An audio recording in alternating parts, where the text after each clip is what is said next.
আরবি বছরের প্রথম মাস চলছে। মুহররম মাস হলো আরবি বছরের প্রথম মাস, মুসলমানদের জন্য অত্যন্ত গুরুত্বপূর্ণ মাস। হিজরি সনটা যেমন মুসলমানদের কাছে গুরুত্বপূর্ণ, প্রথম মাসটাও বেশ গুরুত্বপূর্ণ। হিজরি সনের প্রথম মাসের নাম জানি কি? মুহররম। মনে আছে? মুহররম মাস অত্যন্ত ফজিলতপূর্ণ মাস, প্রথম মাস। এই মাসে গুরুত্বপূর্ণ একটি দিন আছে, 10 তারিখ। মুহররমের 10 তারিখ একটি গুরুত্বপূর্ণ দিন। এটাকে আশুরা বলা হয়। আশুরা শব্দ আশারাতুন থেকে এসেছে। আশারাতুন মানে 10, আশুরা মানে হল দশম। আল-ইয়াউম আল-আশির মিন শাহরিল মুহররম মিন আত-তাকবীর আল-হিজরি। উইকিপিডিয়া ডিকশনারি বলা হচ্ছে যে আশুরা হলো মুহররম মাসের 10ম তারিখ, যা হিজরি সনের প্রথম মাস। তাহলে এই মাসটা গুরুত্বপূর্ণ সবগুলি দিন, বিশেষ গুরুত্বপূর্ণ 10ম তারিখ, যেটাকে আশুরা। আশুরার দিনে অনেক ঘটনা ঘটেছে, ঘটনা বহুল একটি দিন। সেদিনে আল্লাহ তাআলা আদম আলাইহিস সালামকে বানিয়েছে, পৃথিবী সৃষ্টি করেছে, নূহ আলাইহিস সালামকে মহাপ্লাবন থেকে মুক্তি দিয়েছে, মুসা আলাইহিস সালামকে ফেরাউনের কবল থেকে মুক্তি দিয়েছেন, নীল নদ পার করে নিয়েছেন, ইউনূস আলাইহিস সালামকে মাছের পেট থেকে মুক্তি দিয়েছে, আইয়ুব আলাইহিস সালামকে বিরাট রোগ, 18 বছর পর্যন্ত রোগে ভুগলেন, সেই দিনে আশুরার দিনেই মুক্তি দিয়েছে। আরো অনেক ঘটনা, বিশেষ করে উনি 61 হিজরিতে রাসূলুল্লাহ সাল্লাল্লাহু আলাইহি সাল্লামের ইন্তেকালের 51 বছর পর কারবালার প্রান্তরে রাসূলুল্লাহ সাল্লাল্লাহু আলাইহি সাল্লামের নাতি ইমাম হুসাইন রাদিয়াল্লাহু তাআলা আনহু শাহাদাত বরণ করেছেন, আহলে বায়েত সহ, তার পরিবারের সদস্য সহ, সেই আশুরার দিনে। তাহলে এই দিনটি অনেক গুরুত্বপূর্ণ একটি দিন, ফজিলতপূর্ণ দিন, তাৎপর্যপূর্ণ দিন, ঘটনাবহুল একটি দিন। এটা হলো আশুরার।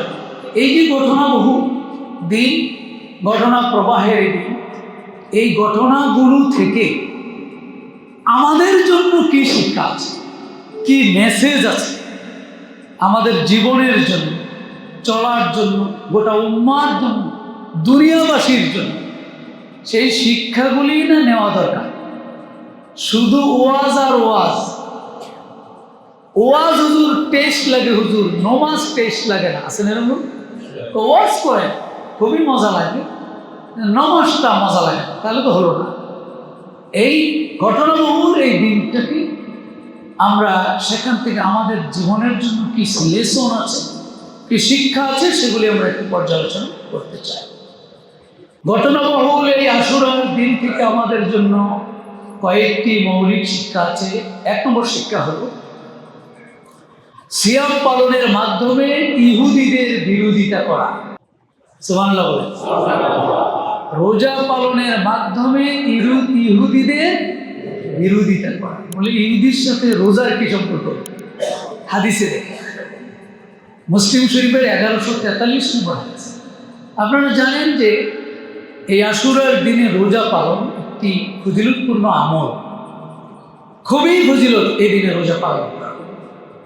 এখন এই দিনে রোজা যে পালন করার মধ্যে এত ফজিলত, হাদিসে উল্লেখ আছে, মুসলিমের 1143 নম্বর হাদিস। রাসূলুল্লাহ সাল্লাল্লাহু আলাইহি ওয়াসাল্লাম বলেন, আব্দুল্লাহ ইবনে আব্বাস হাদিসটি বর্ণনা করেছেন, হিনা সামা রাসূলুল্লাহ সাল্লাল্লাহু আলাইহি ওয়াসাল্লাম ইয়াউমা আশুরা, বিশ্ব নবী সাল্লাল্লাহু আলাইহি ওয়াসাল্লাম যখন আশুরার দিনে রোজা পালন করলেন, ও আমারা বিসিয়ামিহি, এবং সাহাবাদেরকে বললেন তোমরা রোজা পালন করো। ক্বালু, সাহাবায়ে কেরাম বললেন, ইয়া রাসূলুল্লাহ, হে আল্লাহর রাসূল, ইন্নাহু ইয়াউমুন তুআযযিমুহুল ইয়াহুদ ওয়ান নাসারা। হুজুর আমাদেরকে যে রোজা পালন করতে বললেন, এই দিনটা তো এমন একটি দিন যে দিনটাকে ইহুদিরা এবং নাসারারা, ইহুদি খ্রিস্টানেরা খুবই তাজিম করে সম্মান দেয়। তো ইহুদি খ্রিস্টানেরা যে দিনটাকে সম্মান দেয়, এই দিনে আমাদেরকে রোজা পালন করতে বললেন। ফাকাল রাসূলুল্লাহ সাল্লাল্লাহু আলাইহি ওয়াসাল্লাম, তখন বিশ্বনবী বললেন, ফাইদা কানাল আমুল মুকবিল ইনশাআল্লাহ সুন্নাল ইয়াউমাত তাসিআ। শোনো, আমি যদি আগামী বছর বেঁচে থাকি তাহলে আমরা 9 তারিখও রোজা পালন করব। সুবহানাল্লাহ। ওরা রাখে 10 তারিখ, আমরা রাখবো 9 তারিখ এবং 10 তারিখ। তাহলে ইহুদিদের সাথে আর মিলল না, ওদের মুখালাফাত হয়ে গেল, বিরোধিতা হয়ে গেল। কলা বর্ণনাকারী বলেন, ফালাম ইয়াতিল আমুল মুকবিল হাত্তা তুফিয়া রাসূলুল্লাহ সাল্লাল্লাহু আলাইহি ওয়াসাল্লাম।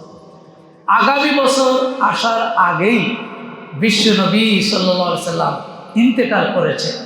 সেই জন্য তিনি আর 9 তারিখটা রাখতে পারেননি। উলামায়ে কেরাম বলেছেন যে ইহুদিদের মুখালাফাতের জন্যই, বিরোধিতার জন্যই শুধু 10 তারিখে নয়, 9 তারিখ এবং 10 তারিখ, যেহেতু রাসূলুল্লাহ এটা আকাঙ্ক্ষা করেছেন, রাখতে পারেন নাই, সেজন্য 9 এবং 10 আশুরা রোজা পালন করা, এটা মুসলিম শরীফের হাদিস দ্বারা সাব্যস্ত। আরেকটি হাদিসে আছে, আবু মুসা আশআরী রাদিয়াল্লাহু তাআলা বর্ণিত হাদিস, তিনি বলেন, কানা ইয়াউম আশুরা তাউদ্দুহুল ইয়াহুদু ঈদা। আশুরার দিনটাকে ইহুদিরা ঈদের দিন মনে করে, ঈদের দিন হিসাবে উদযাপিত করে। ক্বালা নবী সাল্লাল্লাহু আলাইহি ওয়াসাল্লাম, বিশ্বনবী বললেন, ফাসুমুহু আনতুম, তোমরা সেদিন রোজা রাখো। বুখারীর হাদিস, এটা 2005 নম্বর হাদিস। বুখারীর সরাকারী মানে ব্যাখ্যাকারী, ব্যাখ্যা গ্রন্থ যেটা ফাতহুল বারী, বুখারীর সরা ফাতহুল বারীতে আল্লামা ইবনে হাজার আসকালানী রাহমাতুল্লাহ আলাইহি বলেন এই হাদিসের ব্যাখ্যায়, যে রাসূলুল্লাহ সাল্লাল্লাহু আলাইহি সাল্লাম যে বললেন ইহুদিরা সেই দিন ঈদ উদযাপন করে খানাপিনা নিয়ে ব্যস্ত থাকে, মুসলমানগণ সেই দিন খানা খাবে না, তারা রাখবে রোজা। তাইলে ইহুদিদের অল্টারনেটিভ বিপরীত কাজ হয়ে গেল, সুতরাং তোমরা সবাই মিলে রোজা রাখো। সুবহানাল্লাহ। খেয়াল করে রাসূলুল্লাহ কথার দৃষ্টিভঙ্গিটা খেয়াল করে, শুধু তো রোজা রাখবো, সওয়াব হবে, ঠিক আছে, কিন্তু দৃষ্টিভঙ্গি, মুসলমানদের দৃষ্টিভঙ্গিটাও খেয়াল রাখতে হবে। যে রাসূলুল্লাহ সাল্লাল্লাহু আলাইহি ওয়াসাল্লাম বলেন 9 তারিখও রাখো, এটা একটা দৃষ্টিভঙ্গি। আবার এখন বলেন ওরা করে ঈদ আর মুসলমান তোমরা রাখো রোজা, মুখালাফাতুল ইয়াহুদ। মুসনাদে আহমদের আরেকটি হাদিসে স্পষ্টভাবে রাসূল বলেছেন, এটা আব্দুল্লাহ ইবনে আব্বাসের হাদিস। রাসূল বললেন, সুমু ইয়াউমা আশুরা, তোমরা আশুরার দিনে রোজা রাখো, ওয়া খালিফু ফীহিল ইয়াহুদ, আর তোমরা ইহুদিদের বিরোধিতা করো। আশুরার দিন রোজা রাখো, ইহুদিদের বিরোধিতা করো। কিভাবে? সুমু ক্বাবলাহু ইয়াওমান ওয়া বা'দাহু ইয়াওমান। এখানে আবার রাসূল বললেন 10 তারিখের আগে একটা রাখো, 10 তারিখের পরে একটা রাখো। তাহলে কয়টা হয়ে গেল? 3টা। তিনটাও রাখা যায়, এটা মুসনাদে আহমদের হাদিস। তাহলে আগে একটা পরে একটা, তাইলে ইহুদিরা রাখে 10 তারিখ, আমরা যদি রাখি 9, 10, 11, তাইলে মুখালাফাত হয়ে। এটা আসলে দৃষ্টিভঙ্গির এই জন্য কোরআনুল কারীমে সূরা মায়েদার 82 নম্বর আয়াতে আল্লাহ তাআলা বিশ্ব নবীকে লক্ষ্য করে বলেছেন, লা তাজিদান্না আশাদ্দান নাসি আদাওয়াতান লিল্লাযীনা আমানুল ইয়াহুদ ওয়াল্লাযীনা আশরাকু। হে নবী, আপনি এই পৃথিবীতে আপনার শত্রুদের মধ্যে সবচেয়ে মারাত্মক শত্রু হিসাবে পাবেন ইহুদি গোষ্ঠীকে আর মুশরিক গোষ্ঠী। একথা আল্লাহ কিন্তু স্পষ্ট জানিয়ে দিয়ে রাখছে। সেজন্য রাসূলুল্লাহ সাল্লাল্লাহু আলাইহি ওয়াসাল্লাম আশুরার রোজা পালন করতে গিয়ে বললেন যে ওদের মতো না, বিপরীতভাবে বিরোধী হিসাবে, অর্থাৎ তাদের মতো হলে চলবে না, আলাদাভাবে আমরা রোজা রাখবো, মুখালাফাতুল ইয়াহুদ হবে, ইহুদিদের বিরোধিতা হবে, কারণ ওরা আমাদের শত্রু। ইহুদিরা কি আমাদের শত্রু না বন্ধু? বহু মুসলমান এবং মুসলমান রাষ্ট্র তাদের বন্ধু বানিয়ে রাখছে। আচ্ছা, আল্লাহ বললেন শত্রু আর ওরা বলে বন্ধু। ওরা বানায় বন্ধু স্বার্থের জন্য বানায়, স্বার্থের জন্য এভাবে বন্ধু বানিয়ে রেখেছে, কিন্তু সেই বন্ধুরা সুযোগ পাইলে কি ছাড়বে? ছাড়বে না। আল্লাহ বলছে এই জন্য আমাদের জন্য এখান থেকে শিক্ষাটা হলো সিয়াম পালন করব ঠিক আছে, পাশাপাশি ইহুদি গোষ্ঠী, এই গোষ্ঠীটা আমাদের যে চিরশত্রু, এটাও মাথায় রাখতে হবে। তারা আমাদের মাঝে মিশে আমাদের মধ্যে গন্ডগোল বাজায়, ঠিক কিনা? আপনার আমার মধ্যে গন্ডগোল বাজায়। তাদের মিশন যত আছে, একটা মিশন হলো মুসলমানদের মধ্যে অনৈক্য তৈরি করে তাদের মধ্যে লাগাই দেওয়া। এটা একটা মিশন। এদের লাগাই দিলে হবে কি? তাজহাবা রি হুকুম, কোরআন বলছে তাজহাবা রি হুকুম, তাদের শক্তিটা বিলুপ্ত হয়ে যাবে। কারণ ঐক্যবদ্ধ হলে তো একটা বিরাট শক্তি, আর অনৈক্য হলে শক্তি থাকবে না। এই কাজটা তাদের একটা বিরাট মিশন। তাহলে মুসলমানরা কি এটা সজাগ থাকতে হবে না? সজাগ থাকতে। আবার তাদের আরও মিশন আছে, অনেক মিশন আছে। তারা সমস্ত তথ্যগুলি জোগাড় করে সারা দুনিয়ায়, এরা এত দুর্বল মনে করেন না, বিরাট শক্তিশালী। এদের গোয়েন্দা সংস্থা মোসাদ, এই মোসাদ দিয়া সেই ইরানে দেখছেন না কি সমস্যা করে বললো, এভাবে সারা দুনিয়া আছে। সুতরাং মুসলমানদেরকে খুবই সতর্ক থাকতে হবে যে আমার মধ্যে যেন লাগাইয়ে দিতে না পারে, আমার মধ্যে লাগাই দিয়া, আমার দেশে দেশে লাগাই দিয়া তারা ফায়দা লুটে নেবে মুসলমান। সুতরাং সামান্য স্বার্থের বিনিময়ে মুসলিম ঐক্য বিনষ্ট করা যাবে না, এ ব্যাপারে খুব সতর্ক থাকতে হবে। এটা হলো শিক্ষা নম্বর 1। শিক্ষা নম্বর 2 হলো বিপদ মুক্তির বিনিময়ে সিয়াম পালন। আমরা আশুরার দিনে তো রোজা পালন করি, কিন্তু এখানে এটার মধ্যে কি নেপথ্যে কি নির্দেশনা আছে, নেপথ্যে কি গাইডলাইন আছে, কি শিক্ষা আছে, কি মেসেজ আছে, সেটা আমাদের মাথায় রাখতে হবে। শুধু রোজা পালন করলেই হবে না, খেয়াল রাখতে হবে। রোজা পালন যে কোনো বিপদ আপদ দেয় কে বলেন তো? আল্লাহ বিপদ দেয়, আবার বিপদ থেকে উদ্ধার করে কে? আল্লাহ। এটা আমাদের বিশ্বাস, এটা আমাদের আকীদা। এখন বিপদ থেকে উদ্ধার পেলে, বিপদ থেকে মুক্তি পেলে মুসলমান আল্লাহর বান্দা কি করবে? সবার আগে রোজা রাখবে। রোজা রাখাটা বিপদ মুক্তির পরে শুকরিয়া স্বরূপ রোজা রাখা, এটা নবীদের সুন্নাহ। হাদিস শরীফ আছে, যেমন এই হাদিসটি বুখারী 2004, মুসলিম 1130, এক লম্বা হাদিস, আব্দুল্লাহ ইবনে আব্বাসের হাদিস। তিনি বলেন কাদিমান নবী সাল্লাল্লাহু আলাইহি ওয়াসাল্লাম আল মদিনা, বিশ্বনবী মদিনায় গেলেন। ফারাআ আল ইয়াহুদ ইয়াসুমু ইয়াওম আশুর, গিয়ে দেখলেন ইহুদিরা রোজা রাখছে, যেটা বললাম ইহুদিরা রোজা রাখতেছে। ফাকালা, রাসূল বললেন মা হাদা, এই যে তোমরা রোজা রাখতেছো, কি ঘটনা কি? এদিন কেন রোজা রাখ? কারণ তারা জবাব দিল হাদা ইয়াউমুন সালিহুন, বুখারী শরীফের, বুখারী মুসলিম দুই জায়গায় হাদিসটি আছে। হাদা ইয়াউমুন সালিহুন, মুহাম্মদ এই দিনটা তো খুবই ভালো একটা দিন। নাজ্জাল্লাহু বনী ইসরাঈল মিন আদুব্বিহিম, এই দিনে বনী ইসরাঈলদেরকে আল্লাহ তাআলা তাদের দুশমন থেকে মুক্তি দিয়েছেন।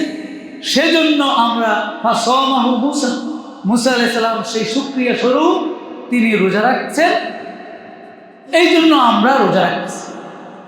তখন রাসূল বললেন ফাআনা আহাক্কু বিমূসা মিনকুম, আরে মুসা যদি রোজা রেখে থাকে তাহলে মুসার সাথে তোমাদের যে রিলেশন, তার চেয়ে বেশি রিলেশন তো আমার, আমিও নবী সেও নবী, সুতরাং আমি রোজা রাখবো। রাসূল রোজা রাখা শুরু করলেন, ও আমার আমি এবং সাহাবাদেরকে বললেন তোমরাও রোজা রাখতে থাকো।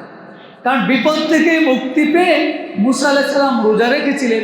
সুতরাং বিপদ মুক্তির পর আল্লাহর বান্দারা, আল্লাহর প্রিয় বান্দারা রোজা পালন করবে। এটা হলো আশুরার রোজা থেকে আমাদের জন্য একটি শিক্ষা। আবার দেখেন আরেকটি বর্ণনা আছে, ফাসামাহু মুসা শুকরান ফানাহনু নাসুমু, মুসা আলাইহিস সালাম সেই দিন রোজা রেখেছিলেন আল্লাহ তাআলার শুকরিয়া স্বরূপ, সুতরাং কৃতজ্ঞতা স্বরূপ আমরাও রোজা রাখি। মহা বিপদ থেকে, মহা সংকট থেকে, মহা প্রতিবন্ধকতা থেকে যদি আল্লাহ মুক্তি দেন, আল্লাহ যদি বিজয় দেন, তাহলে তো বিজয় মিছিল হবে না রোজা পালন হবে? রোজা পালন হবে। মুসা আলাইহিস সালাম শুকরিয়াতান রোজা পালন করেছে। আমাদের শিক্ষা, আমরা তো একটু টুকটাক বিজয় পাইলে চলো বিজয় মিছিল, মিষ্টি খাও, মিষ্টি খাওয়ার বিষয় মিছিল না, মহাবিপদ থেকে দুর্যোগ থেকে যদি মুক্তি পাওয়া যায়, নিষ্কৃতি পাওয়া যায়, তখন মুসলমান করবে রোজা, সবাই রোজা রাখবে, রোজা পালন করবে, আল্লাহ শুকরিয়া আদায় হয়ে যায়।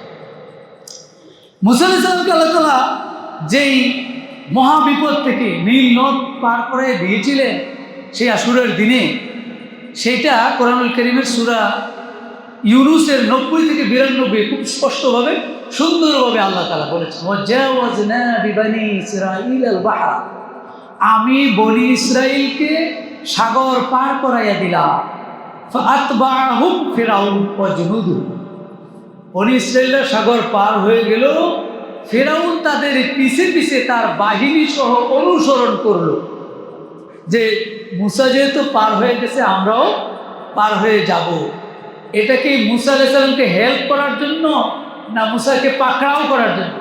পাকড়াও। এই জন্য আল্লাহ বলছেন বাগিয়াও ওয়া আদওয়া, ফিরআউন আক্রমণ করতেছিল।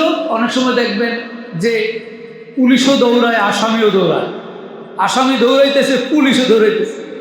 তো এই পুলিশ দৌড়ায় কেন? ওরে ধরার জন্য। বাগিয়াও ওয়া আদওয়া, ফিরআউন এই কারণে মুসার অনুসরণ করতেছিল, করতে করতে করতে করতে হাত্তা ইজা আদরাকাহুল গরক, মুসা আলাইহিস সালাম পার হয়ে গেল, আল্লাহ পার করে নিলেন, আর ফিরআউন সেখানে ডুবে মরল।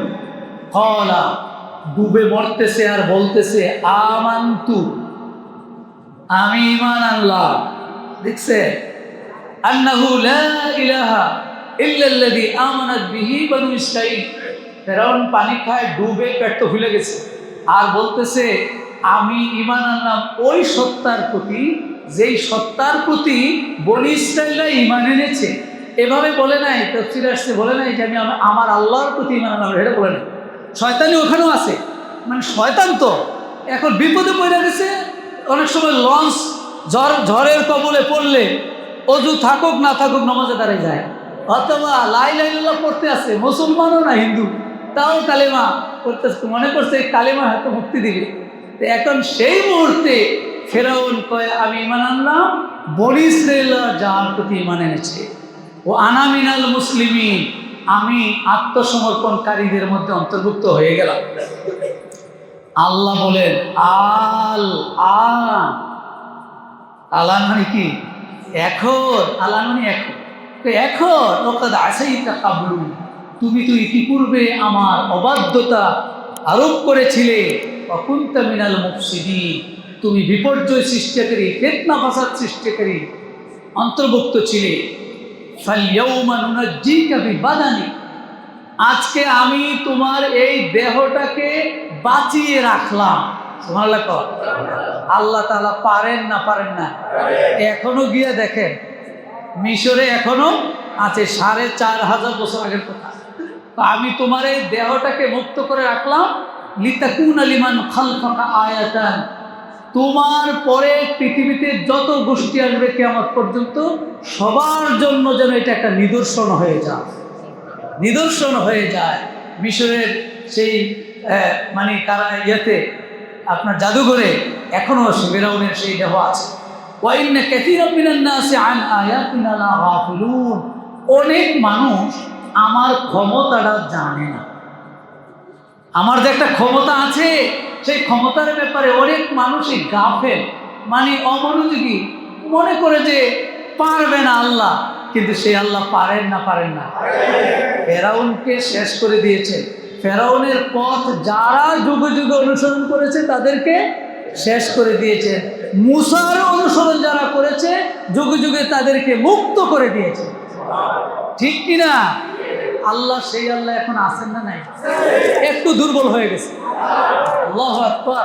আল্লাহ তাআলা মহান, তিনি তার শক্তি নিয়ে এখনো আছেন, আমাদের বিশ্বাস এটা আছে।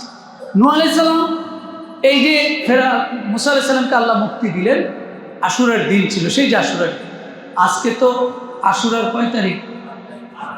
8, তাহলে কালকে 9, এরপরে 10ম তারিখটাই আল্লাহ তাআলা মুসা আলাইহিস সালামকে মুক্তি দিয়েছিলেন।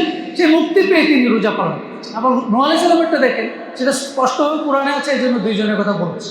হাদিস শরীফে একটা হাদিস আছে মুসনাদে আহমদ, ওহুয়াল ইয়াউম আল্লাযী ইস্তাওয়াত ফীহি আস-সাফিনা আলাল জুদি ফাসামাহু নূহ শুকরান। নূহ আলাইহিস সালামের কিস্তি, নৌকা। নৌকা ভালো না খারাপ? খারাপ জিনিস না, ভালো জিনিস। এই নৌকা মহা প্লাবন শুরু হয়ে গেল। নূহ আলাইহিস সালামকে আল্লাহ বললেন, নূহ ওয়াসনাইল ফুলক, নৌকা বানাও। বিরাট একটা 3 তলা নৌকা বানাইছে, বিরাট নৌকা। এই নৌকা বানাইয়া সব লইয়া নূহ আলাইহিস সালামকে যারা অনুসরণ করছে তাদেরকে লইয়া উঠছে। মহা প্লাবন শুরু হয়ে গেছে। এই প্লাবন হতে হতে জব দেশ গাছপালা সব ডুবে গেছে। সেই দিন, সেই আশুরার দিনে আল্লাহ রাসূল বলেন, ইস্তাওয়াত ফিহি সাফিনা, নৌকা যেতে যেতে যেতে যেতে গিয়ে আলাল জুদি, গিয়ে জুদি একটা পাহাড় আছে, সেই পাহাড়ে গিয়ে মিশলো। ফাসামাহু নূহ শুকরান, এই পাহাড়ে যখন নৌকা উঠে গেল তখন নূহ আলাইহিস সালাম রোজা পালন করলেন, মুক্তি পাইলেন, রোজা পালন করলেন, আল্লাহ শুকরিয়া স্বরূপ রোজা পালন করলেন। কোরআনুল কারীমের সূরা হুদের 44 নম্বর আয়াতে আল্লাহ এই কথা বলছেন, ওয়াকিলা ইয়া আরদু বলঈ মাআকি। আল্লাহ তাআলা জমিনকে বলেন, জমিন তুমি তোমার পানিটাকে গিলে ফেলো। সুবহানাল্লাহ, তোমার পানি গিলে ফেলো। ওয়া সামাউ আকলিই, হে আকাশ তুমি তোমার পানিটাকে হ্রাস করে ফেলো, কমাও, চুষে নাও, উপরে উঠাইলো। বাষ্প আকারে পানি উঠে যায় না, উপরে উঠিয়ে নাও। ওয়াগীদাল মাউ, পানি শেষ হয়ে গেল। ওয়াকুদিয়াল আমরু, আল্লাহর কাজ আল্লাহ করে ফেললেন। ওয়াস্তাওয়াত আলাল জুদি, গিয়ে নৌকা গিয়ে জুদি পাহাড়ে ঠেকলো। ওয়াকিলা বু'দাল লিল কওমিজ জালিমিন, আল্লাহর পক্ষ থেকে ঘোষণা হলো, পৃথিবীর যত জালেম আছে সকল জালেম ধ্বংস হোক। পৃথিবীর জালেমরা ধ্বংস হোক। তাইলে জালেমরা কি আল্লাহ যেখানে বলছেন এদের কি মুক্তি আছে? যুগে যুগে যত জালেম হবে তাদের ধ্বংস নিশ্চিত। তাহলে আমরা দ্বিতীয় যে শিক্ষাটি পেলাম সেটা হলো, যত বিপদ আপদ আসুক, বিপদ থেকে মুক্তি পেলে আল্লাহর বান্দারা, রসুলের উম্মতেরা রোজা পালন করবে। কি পালন করবে? রোজা পালন করবে। তৃতীয় যে শিক্ষাটা হলো গুনাহ মাফের জন্য সিয়াম পালন। অনেক গুনাহ হয়েছে, সেই গুনাহ মাফের জন্য সিয়াম পালনের নির্দেশনা রাসূলুল্লাহ সাল্লাল্লাহু আলাইহি ওয়াসাল্লাম দিয়েছেন। সহিহ মুসলিম 2636 নম্বর হাদিসে আল্লাহ রাসূল বলেন, সিয়ামু ইয়াউমি আরাফাতা আহতাসিবু আলাল্লাহি আইয়ুকাফিরাস সানাতাল্লাতী ক্বাবলাহু ওয়াস সানাতাল্লাতী বা'দ। আমি আশা করি, রাসূল বলেন, আমি আশা করি, আস্থা রাখি যে আরাফার দিনে যে রোজা রাখবে তার 1 বছর আগে 1 বছর পরের গুনাহ আল্লাহ মাফ করে দিবেন। সুবহানাল্লাহ। ওয়া সিয়ামু ইয়াউমি আশুরা, আর আশুরার দিনে যে রোজা পালন করবে, আহতাসিবু আলাল্লাহি, আমি আল্লাহর কাছে আস্থা রাখি যে আইয়ুকাফিরাস সানাতাল্লাতী ক্বাবলা, তার পিছনের 1 বছরের গুনাহ আল্লাহ মাফ করে দিবেন। সুবহানাল্লাহ। তাইলে গুনাহটি যদি আমরা মাফ করাতে চাই তাহলে আমরা রোজা পালন করব। আশুরার দিনে রোজা আমাকে শিখাইয়া দেয় যে তোমার যদি গুনাহ খাতা হয়ে থাকে তুমি রোজা শুরু করো, তোমার গুনাহগুলি আল্লাহ তাআলা মাফ করে দিবে। সম্মানিত হাজিরিন, এরপরে আমরা চলে আসি ইমাম হুসাইনের কাছে। ইমাম হুসাইন রাসূলের নাতি হয়। আমাদের রাসূলের কি হয়? আল্লাহর রাসূল ঘোষণা দিয়েছেন যে সাইয়্যিদা শাবাবে আহলি জান্নাহ আল হাসান ওয়াল হুসাইন রাদিয়াল্লাহু তাআলা আনহুমা। আল্লাহ রাসূল বলেন, জান্নাতের জুয়ানদের সর্দার হবে আমার নাতি হাসান এবং হুসাইন। সুবহানাল্লাহ। কেমন মানুষ? ইমাম হুসাইন রাদিয়াল্লাহু তাআলা আনহু সেই মদিনা থেকে সিদ্ধান্ত নিয়ে মক্কায় গেলেন। মক্কায় কিছু সাহাবারা বলছিল, হুজুর আপনি এই কারবালায় ওখানে যাইয়েন না, কিন্তু ইমাম হুসাইন রাদিয়াল্লাহু তাআলা আনহু সেই নিষেধাজ্ঞাও শুনলেন না। তিনি চিন্তা করলেন যে আমি যাব, তারা যেহেতু আমাকে আহ্বান করেছে যাওয়ার জন্য আমি যাব।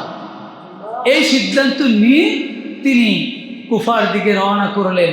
সেখানে গেলেন, সেখানে গিয়ে তিনি হালুয়া রুটি পাইলেন নাকি? হালুয়া রুটি পান নাই। সেখানে গিয়ে তিনি শহীদ হয়েছেন, জীবন দিয়েছেন, নিজে নয় তার পরিবারের সবাই সহ সিদ্ধান্ত নিয়ে এভাবে জীবন দিয়েছে।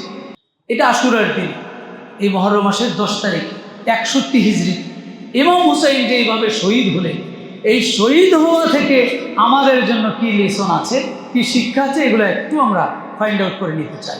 1 নম্বর শিক্ষা, অসৎ নেতৃত্ব মেনে নেওয়ার সুযোগ নাই জীবন দিয়ে হলেও। শিক্ষা নম্বর 1, অসৎ নেতৃত্ব মেনে নেওয়ার সুযোগ নাই জীবন দিয়ে। না 500 টাকা দিলেই খালাস, 1 কোটি দিলে? ইমাম হুসাইনকে তো অফার দেওয়াই হয়েছে, আপনি শুধু এজিদকে একটু মেনে নেন, ওনার নেতৃত্বটা মেনে নিলেই তো শেষ। আপনার কোনো শহীদ হওয়া লাগবে না, কিচ্ছু লাগবে না, আপনার অনেক অনেক অফার আছে। ইমাম হুসাইন খেয়াল করলেন মিন খেলাফা আলা মিনহাজিন নবুয়া, নবীর থেকে যে খেলাফতটা চলে আসছে, আমি যদি এজিদকে মেনে নেই তাহলে তো এজিদকে মেনে নিলে আমার সেই খেলাফত আলা মিনহাজিন নবুয়া এটা পুরো ভেঙ্গে চুরমার হয়ে যায়। আমি এটা মানতে পারি না, নবীর নাতি হয়ে আমি এটা মানতে পারি না, জীবন যায় যাক, এই সিদ্ধান্তটা নিলে। আবার তিনি এটাও লক্ষ্য করলেন যে ইয়াজিদ যেভাবে নেতৃত্বের আসনে এসেছে এটা তো স্বাভাবিক প্রক্রিয়ায় ছিল না, খেলাফতি প্রক্রিয়ায় ছিল না, ভিন্ন প্রক্রিয়ায়, রাজতান্ত্রিক প্রক্রিয়ায় তিনি এসেছেন, সুতরাং আমি এটা মানতে পারি না। আর এজিদের এমনি চারিত্রিক কিছু ত্রুটিও ছিল, যেটা আমরা পাই, কিছু ত্রুটি ছিল, সে মদ পান করতো, অনৈতিক কাজ করত, বিভিন্ন খেলাধুলায় মত্ত থাকতো, এই জাতীয় কিছু চারিত্রিক ত্রুটিও একজন রাষ্ট্রপ্রধানের, একজন খলিফার, রাষ্ট্রপ্রধান, মুসলমানদের নেতার এই জাতীয় ত্রুটি থাকলে ইমাম হুসাইন চিন্তা করলেন তাকে মেনে নেওয়া যায় না। কারণ মুসলমানদের এই যে নেতৃত্ব নির্বাচন করা, মানুষকে তার রায় প্রদান করা, এটাকে বলা হয় রায়, মতামত। এই মতামতটাকে কোরআনের ভাষায় বলা হয় আমানত। কোরআনের ভাষায় কি? আমানত। সূরা নেসার 58 নম্বর আয়াত করলে আপনারা পাবেন, আল্লাহ বলছেন ইন্নাল্লাহা ইয়া'মুরুকুম আন তুআদ্দুল আমানাতি ইলা আহলিহা, নিশ্চয়ই আল্লাহ তাআলা তোমাদেরকে নির্দেশ দিচ্ছেন তোমাদের আমানতগুলো যথাযথ স্থানে প্রদান করো। এটা আল্লাহর নির্দেশ। এই আমানত, এখানে এই আমানত কি তাফসীর খুললে আপনি পাবেন। এখানে আমানত হলো রাষ্ট্র পরিচালনা, দেশ পরিচালনার যে দায়িত্ব, নির্বাচন করা, দায়িত্বশীল নির্বাচন করা, নির্বাচন করতে যে আপনার একটা মত, এটাকে আমানত বলা হয়েছে। রাসূল সাল্লাল্লাহু আলাইহি ওয়াসাল্লাম যখন মক্কা বিজয় করে মক্কায় গেলেন, কাবাঘরের চাবি ছিল তলহা ইবনে উসমান ইবনে তালহা, তার কাছে ছিল। এখন সেই চাবি রাসূলুল্লাহ মক্কা বিজয় করে যাওয়ার সাথে সাথে সেই চাবি রাসূলের হাতে চলে আসলো। এই চাবিটা, এটার নাম চাবি না, এটার নাম কিন্তু বিরাট পাওয়ার। বিরাট পাওয়ার, বোঝেন পাওয়ার? এই চাবি মক্কায় যারাই কাবাঘরের চাবি সংরক্ষণ করে তাদের কিন্তু বিরাট প্রাধান্য আছে, পাওয়ার আছে। সেই জন্য এই চাবি রাসূলের হাতে দিল। রাসূল বললেন নেও, এই চাবি আমি আবার তোমার হাতে দিয়ে দিলাম। আল্লাহ তাআলা কোরআনের আয়াত নাজিল করে দিয়েছেন, রাসূল এই আয়াতটা পড়লেন আর চাবিটা দিয়ে দিলেন। তাহলে যে যেটা পাওয়ার যোগ্য তাকে সেটা দেওয়া, সেটা হলো আমানত। আর এটা যদি না করা হয় সেটা হয়ে যাবে খিয়ানত। এই জন্য রাসূলুল্লাহ সাল্লাল্লাহু আলাইহি ওয়াসাল্লাম ইমাম হুসাইন রাদিয়াল্লাহু তাআলা সিদ্ধান্ত নিলেন যে না, আমি এজিদ আমার মতামত পাওয়ার যোগ্যতা রাখে না, সুতরাং আমি তাকে মতামত দিতে পারি না। কোরআনুল কারীমের সূরা নিসার 85 নম্বর আয়াতটা আপনাদের সামনে দেই। সেখানে আল্লাহ তাআলা বলছেন মাইয়াশফা শাফাআতান হাসানাতান ইয়াকুল লাহু নাসীবুম মিনহা। আল্লাহ তাআলা বলেন যে কোনো ভালো কাজে কাউকে সহযোগিতা করে সেই ভালো কাজ করার কারণে যে সওয়াব হবে তার একটা অংশ তার আমলনামায় দিয়ে দেওয়া হবে। সুবহানাল্লাহ। আল্লাহ তাআলা বলছেন সূরা নিসা 85, সূরা নিসা 85 মাথায় রেখে ওমাইয়াশফা শাফাআতান সাইয়্যাতান, আর যে ব্যক্তি কোনো মন্দ কাজে কাউকে সহযোগিতা করে